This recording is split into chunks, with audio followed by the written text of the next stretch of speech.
Systematics group से आज जुड़ रहे हैं। धनंजय नमस्कार, 18 स्वदेश में आपका स्वागत है। अच्छा लग रहा है आपको शो पे देख के।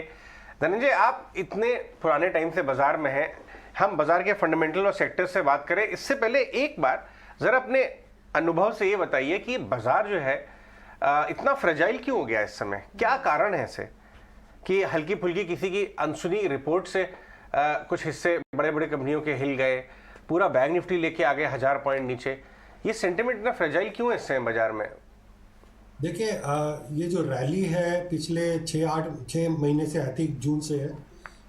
तो इसमें क्या है, आपका बैंकिंग सेक्टर काफ़ी मेजर रैली हुआ है।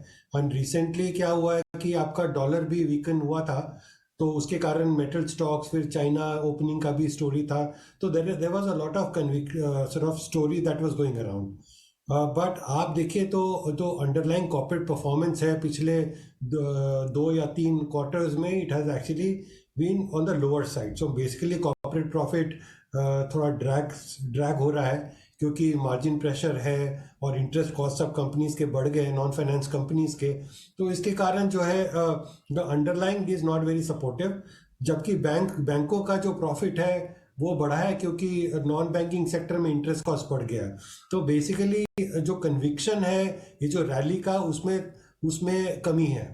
तो आगे जाके जो हाइपोथेसिस जो मार्केट ने बिल्डअप कर रखा है कि फलाना फलाना एजम्पशन है, जैसे कि ये अनुमान लगाया जा रहा है कि जो यूएस रेट हाइक हो रहा था वो रिवर्स हो जाएगा, रेट कट हो जाएगा, डॉलर जो स्ट्रेंथन होगा वो और वीकन होते जाएगा। तो ये सब रिस्क मार्केट के लिए जनरली अच्छा होता है। तीसरा अजम्पशन ये है कि भाई चाइना ओपन होगा तो वहाँ पे डिमांड हो जाएगा, तो ग्रोथ वहाँ से आएगा। तो बहुत सारा अनुमान और वगैरह वगैरह के साथ ये साल मार्केट ओपन अप हुआ। तो अब जो लेवल है in terms of valuations, India market is on the higher side relative to the rest of the world. जबकि अर्निंग्स जो है वो अर्निंग्स कट हो रहा है, प्रोजेक्शन जो है, और अर्निंग्स प्रोजेक्शन मार्केट में काफ़ी हाई है। अगर हम FY23, 24, 25 कर लें तो अर्निंग्स ग्रोथ जो अनुमान, जो एनालिस्ट के अनुमान है वो ऑन एवरेज निफ्टी के अबाउट 15% है। तो मल्टीपल जो ये अनुमान है, असम्पशंस है, वो क्वेश्चन हो रहा है। तो कुछ भी असम्पशन अभी चेंज होगा तो मार्केट काफ़ी वनरेबल हो जाएगा। तो छोटा न्यूज़ हो, चाहे फंडामेंटल फैक्टर्स हो या ग्लोबल फैक्टर्स हो, वनरेबिलिटी जो सेंसिटिविटी है मार्केट का वो काफ़ी हाई है इस वक्त। तो इस सिचुएशन में कुछ भी असम्पशन चैलेंज होता है तो मार्केट वनरेबल हो सकता है। बढ़िया बात आपने कही कि बेसिक हाइपोथेसिस जो है ग्रोथ का और अर्निंग्स क्वालिटी का आगे एक साल आने वाले में, उसके मुकाबले वैल्यूएशन अभी भी बहुत सस्ते नहीं है, थोड़े स्ट्रेची लग रहे हैं। अगर वो वैल्यूएशन स्केल बैक होंगे तो ऑब्वियसली वैल्यूएशन बाजार के भी स्केल बैक होंगे और वही एडजस्टमेंट बाजार कर रहा है। धनंजय, कौन से ऐसे एरियाज हैं मार्केट के जहां पे अर्निंग्स क्वालिटी काफ़ी रोबस्ट है, थोड़ी वैल्यूएशन बैंड ऊपर नीचे हो सकता है, लेकिन जहां पे पोजीशन बढ़ानी चाहिए आपके हिसाब से? अभी क्या है, आपको ये देखना पड़ेगा क्योंकि ग्रोथ कंसर्न्स है। तो पहला बात यह आपको देखना है कि ग्रोथ स्टॉक्स या ग्रोथ सेक्टर्स है उससे थोड़ा बचे अगर वहाँ पे वैल्यूएशंस का कंसर्न है। तो जैसे कि बैंकिंग सेक्टर जो है, बैंक निफ्टी जो है करीब करीब 32,000 था जून में, और वो होके कुछ 43,000 मतलब 43,000 तक चला गया था। तो मेजर रैली था।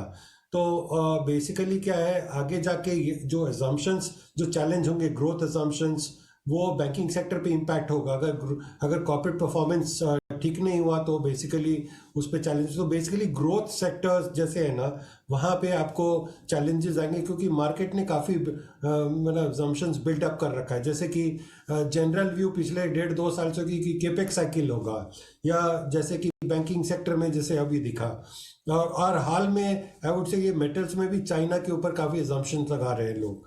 तो ये सब एरियाज में अगर ग्लोबल ग्रोथ चैलेंजेस हैं, और जो अजम्पशन ये है कि भाई डॉलर जो है वो कंटिन्यूड वीकन हो जाएगा और रेट हाइक्स जो है वो रिवर्स हो जाएगा यूएस में, ये सब जो सेंसिटिव स्टॉक्स है, सेक्टर्स है, उस पे से आप थोड़ा बचे अभी, जो कि आपका ग्रोथ सेक्टर्स है, जो कि मैंने बताया। जो सेक्टर जो मुझे लगता है कि रिलेटिवली सेफ है, बिकॉज वैल्यूएशन जनरली सब जगह ऊपर है।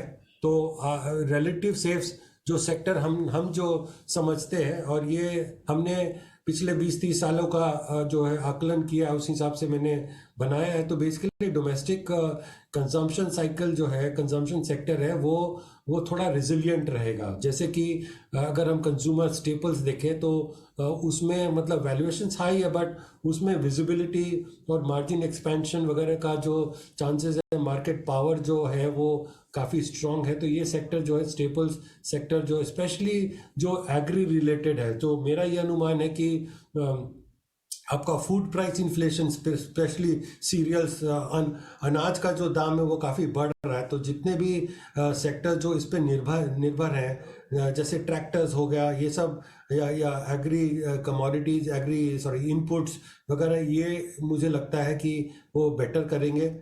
दूसरी बात जो है कि ऑटोज़ में तो मत, कम से कम 1.5 साल से मैंने ओवरवेट रखा है। तो मुझे लगता है कि इसमें ये काफ़ी ठीक ठाक चल गया है, आई वुड से। अगर 1.5 साल का सिचुएशन देखें, पिछले 5-6 महीने में नहीं चला है, तो बेसिकली यहाँ पे भी थोड़ा सा ट्रैक्शन आ सकता है, स्पेशली जो एग्री से डिपेंडेंट है। As I said, something like Escorts or Mahindra and Mahindra.